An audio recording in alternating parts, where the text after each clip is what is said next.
আমরা চলে আসছি আজ যশোর জেলার কেশবপুর উপজেলার গড়ভাঙা বাজারে। এখানে পাকা কাঁচা সব রকমের ফলের বেচা কিনা হয়। গড়ভাঙা অঞ্চল থেকে এই কাঁচা আমের কালেকশন করে কৃষকরা, আর এই কৃষকরা কালেকশন করেই এখান থেকে প্যাকেটিং করে পাঠানো হয় দেশের বিভিন্ন প্রান্তে। তো আজ দেখাবো কিভাবে কাঁচা আমের প্যাকেটিং করা হয়, কিভাবে এই প্রসেসিংয়ে কাজ করে শ্রমিকদের সাথেও কথা বলবো। আমের থেকে সব নিয়ে এসে আড়তে দেয়, আমরা এটা কার্টুন করে বিভিন্ন জায়গায় যাই।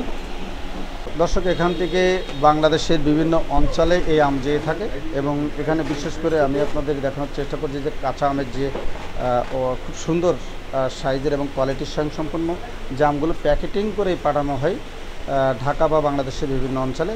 আমরা কথা বলবো আবিদ হাসান ট্রেডার্সের স্বত্বাধিকারী মালিকের সঙ্গে।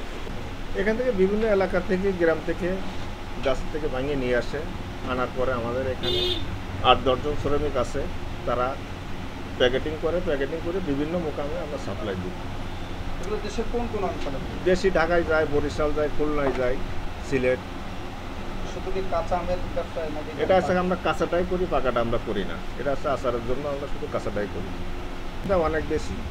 আমি এখান থেকে ঢাকায় সাপ্লাই দিই, 2 বছর প্ল্যান কোম্পানিতেও সাপ্লাই দিয়েছি আচারের জন্য। এখন ঝড় বৃষ্টির সময়, ঝড় বৃষ্টি আসলে ঝড়ে আম ঝরে যায়। ঝরার আগে কৃষকেরা ব্যাঙ্গে আড়তে উঠায় তারাও অনেক লাভবান। গড়ভাঙা বাজার, কেশবপুর, যশোর। আপনার দোকানের নাম? আবিদ হাসান ট্রেডার্স।